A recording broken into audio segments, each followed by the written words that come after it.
With the Sega Dreamcast turning 19, and of course, on their 20th anniversary next year, I really feel that Sega really got something heavily in store for us. And of course, Sega's been giving us a lot of these bangers, a lot of these games that we played back then. These games like Shenmue, games like Wonder Boy and Sonic Mania, showing some love with Streets of Rage 4. And I really feel that Sega got a lot more to come, especially with the Sega Dreamcast, for instance. There's a lot of games that died on the Sega Dreamcast in which a lot of us feel that a lot of these games are one of the best games that ever came out, but it's stuck on the Sega Dreamcast, and a lot of people feel that some of these games is going to die on the Sega Dreamcast.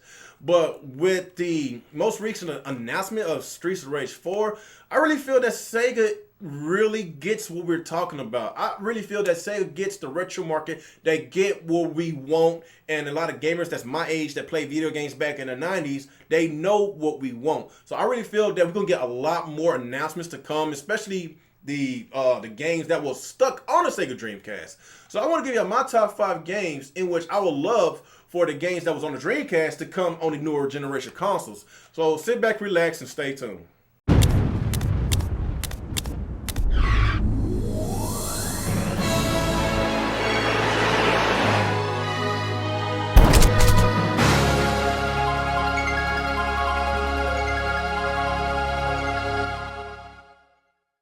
Before I give y'all my top 5 games that I would love for the Dreamcast to be on newer consoles, I just want to just sit here and just reminisce about the Sega Dreamcast on why it was ahead of its time.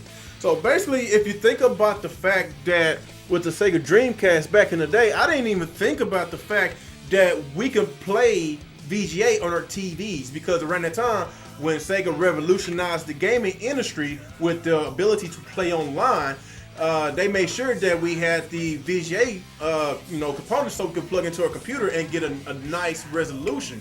But a lot of us did not think about the fact that VGA components was going to be implemented into the HD TVs 10 to 15 years down the line. So that was one of the adventures that a lot of us didn't even think about.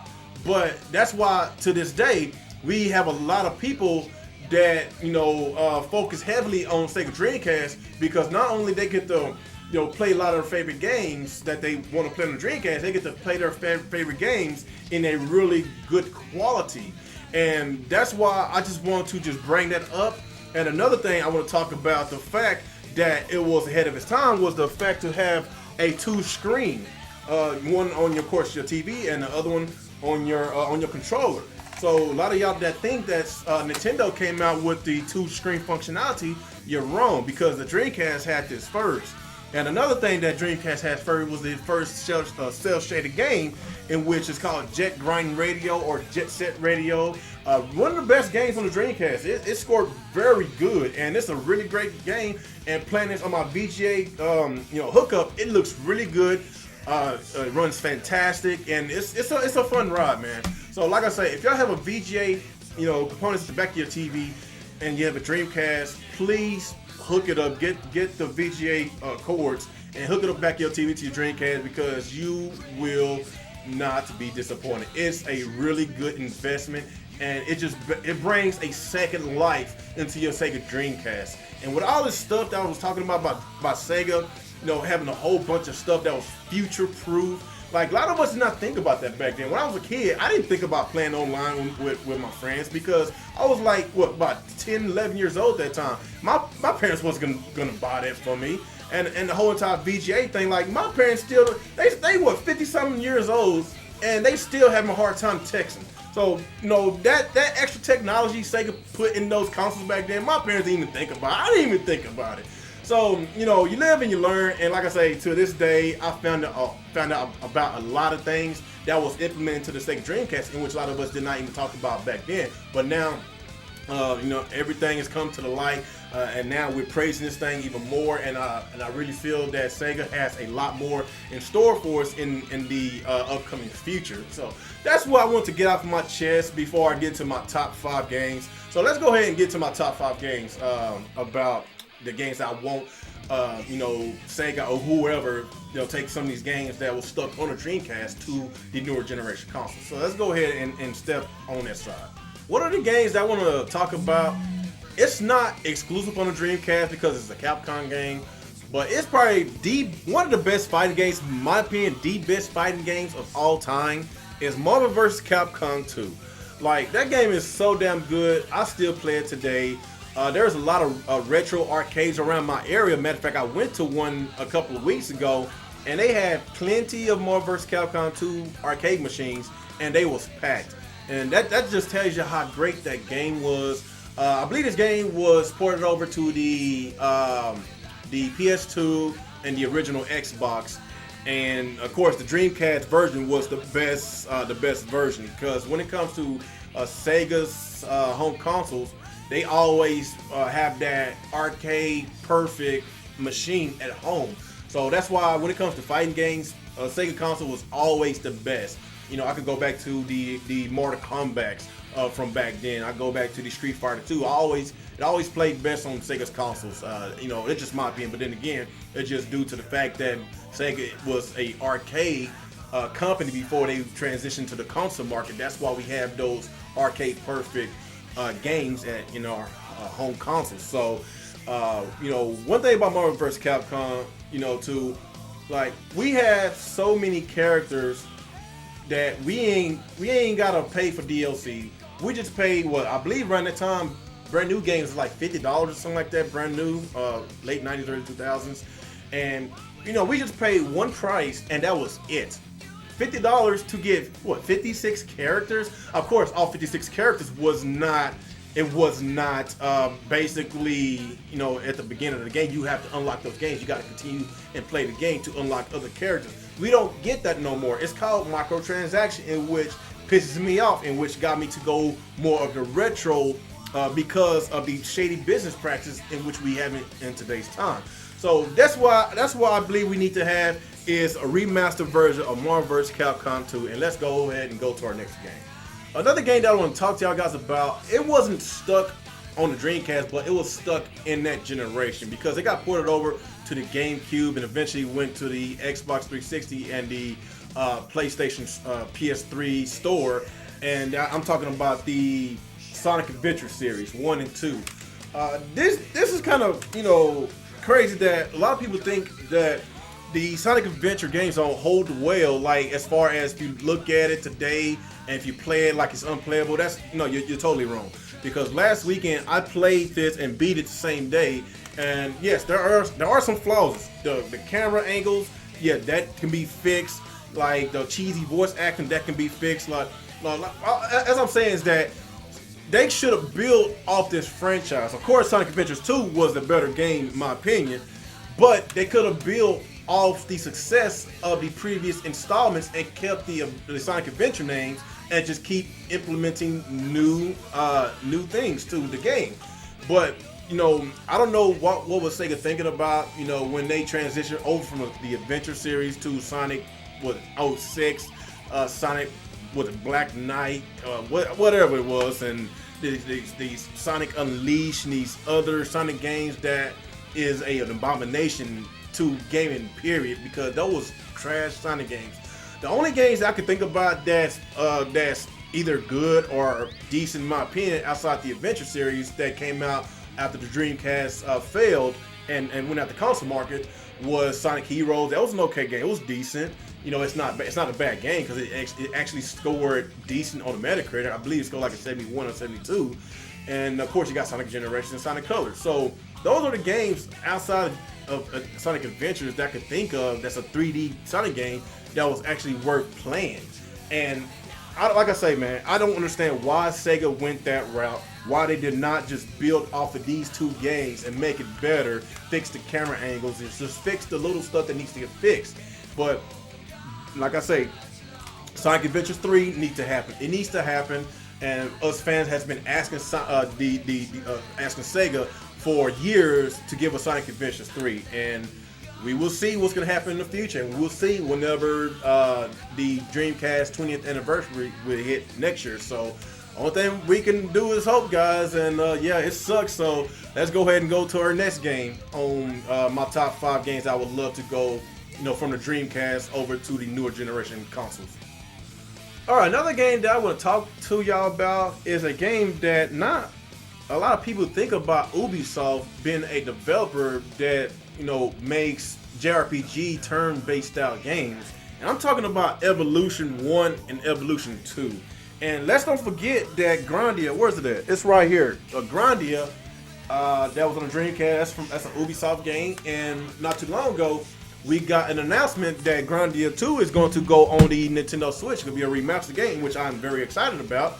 Like, we don't think about Ubisoft making those type of games because they are normally, the type of company that makes these Assassin's Creeds and Watch Dogs and, a lot of these open world games, but we don't think about turn-style RPG games. And yes, that's the type of games that we got from them back in the day. And I actually enjoyed these games.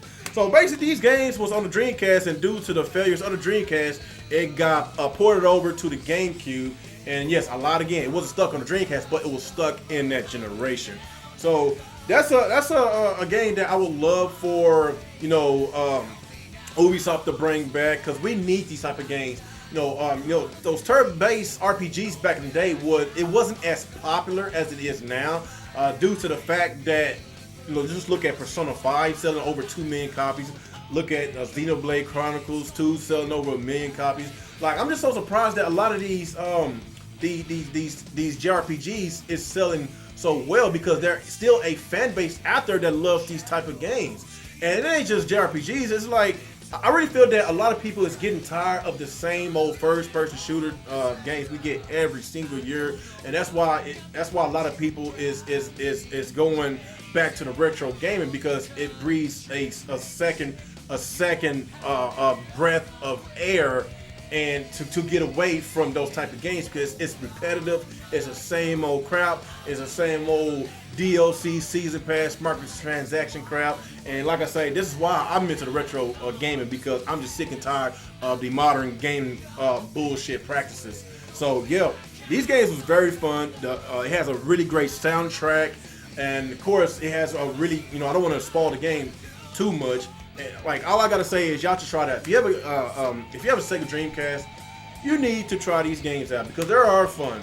These games is very, very fun, and I will be playing this game again as soon as I'm finished with this video, because I'm just itching to play this game again. So let's go ahead and get to another game in which I really want to talk about, because this is like one of the best games that ever came out, but it did not sell well. I wonder why. Another game that I want to talk to y'all guys about, it's a game that's considered one of the best games of all time, or in fact, probably the top 5 JRPGs of all time. And I'm talking about Skies of Arcadia. And I've been hearing this a lot from a lot of people, that Skies of Arcadia is the best game. It's one, I love it. I love the Dreamcast because it had this and has that. Skies of Arcadia is the shit and all that, blah, blah, this, blah, blah, that. And I played it, I was like, man, this game is good, man. I was like, why did this game did not sell? But y'all gotta remember that back in the 90s and early 2000s, like, JRPGs wasn't really that popular. It was starting to gain some traction, but it wasn't there yet. I feel that these past few years, JRPGs is really getting their due diligence, because there is a fan base out there for these type of games. And, that's one of the reasons why a whole bunch of retro gamers get a whole bunch of Japanese imports, because a lot of these Japanese imports are JRPG games in which they never got no shine out here in the West. And considering the fact that there's a market for JRPG games, I feel that this game will sell a lot better today than it did back then. All I can say about this game is that there's dungeons just like the other game I told you about a while ago. There's like 6 different regions. Matter of fact, this game has more content. It has like 6 different regions that you can take your airship to. There's a lot of explorations. You get a lot of power-ups after every battle. Like, it's a typical JRPG game, and it has a really deep story to it. And that's all I'm gonna say. If you want to play this game, play it, buy it. It's I won't say it's cheap, because I won this on a bid on eBay for $55, but on average, this game is between $80 to $100. So, I advise y'all to bid on eBay before you pay the $80 to $100. But the game might be worth it. And the game has a lot of content, and this is one of the games that I feel that Sega needs to bring back. And I'm pretty sure their cult fan base will love it, they will enjoy it, and they will appreciate it. So I'm gonna go and skip over to my last game that needs to get brought back to the light, and hopefully Sega, whenever their 20th Dreamcast anniversary gets here, hopefully they will hear this video. Probably not, but anyway, let's go and skip over to my last game. My last game that I want to talk to y'all guys about today is a game that is more of a pick up and play. It's an arcade game, and it's more fun if you have two people playing with you. And I'm talking about Zombie Revenge. If you could look past the cheesy voice acting in which they have in that game, the game is actually fun. You know, it might age a little bit. The gameplay mechanics kind of aged, but if you look over that, it's actually a fun game to play. Of course, it's the same makers of House of the Dead because it got like the same soundtrack in the game. You know, but it's a really fun game to play, and it's that type of game that a lot of people said the genre is dying because it's a beat 'em up / shooter game, just like Dynamite Cop. It's a beat 'em up / shooter, and I feel that we don't have enough of that anymore. But with the retro market booming as more than ever, I feel that Sega can slowly bring these type of games back to the forefront. And Sega is known to make beat 'em up games. They're the one that popularized the beat 'em up genre. Let's don't forget, Capcom had Final Fight before Streets of Rage came out. It's just Streets of Rage made the beat 'em up genre even more popular because it's a well-known, well-loved type of game. And look at the fact that Sega has the Yakuza series, and that series, surprisingly sold very well. Last time I checked, they sold over 10 million with the Yakuza series, and the Yakuza 6 that just came out not too long ago sold over 1 million. We're talking about a beat 'em up game. So that's probably why Sega went ahead and greenlight the Streets of Rage 4 project, because they knew for a long time that a lot of Sega fans want a Streets of Rage 4. And of course, Sega is known to make beat 'em up games. So just by me, looking at the fact that a beat 'em up game is selling that well, that's probably why we got the green light to have a Streets of Rage 4. So I would love for them to greenlight a sequel to Zombie Revenge, or remake the game. Get rid of the cheesy voice acting. Just put better fighting mechanics into the game and just make it better. But I love the concept of this game. It's not the best beat 'em up game to play, but it's fun. If you look past some of the cheesy stuff, it is a fun game to play. And I would like for Sega to bring more of those type of third person shooting / beat 'em up games back to the scenery, because we deserve this type of game, especially us retro gamers, us old retro gamers. So that about wraps up the games that I would love for us to get either a remaster or a remake game, because these games is too good for it to get stuck in that generation. So y'all just give me y'all thoughts and y'all opinions on how y'all feel about the Dreamcast 19th birthday. Are y'all excited that the Dreamcast is getting more love right now? Are y'all excited that Sega is giving us more older IPs, and it got you thinking what they're gonna do with their 20th anniversary? So there's a lot to talk about. So what do y'all guys think about this video? What do y'all think about this situation with the Dreamcast? Y'all give me your thoughts and your opinions on how y'all feel about this. Just reminisce on how y'all feel about the Dreamcast back in the day and to now. So y'all just give me y'all feedback about this in the comment section below. Like, comment, subscribe to my channel, follow me on Twitter and Facebook, and once again, it's your boy Regame27, and y'all have a good day. Peace out.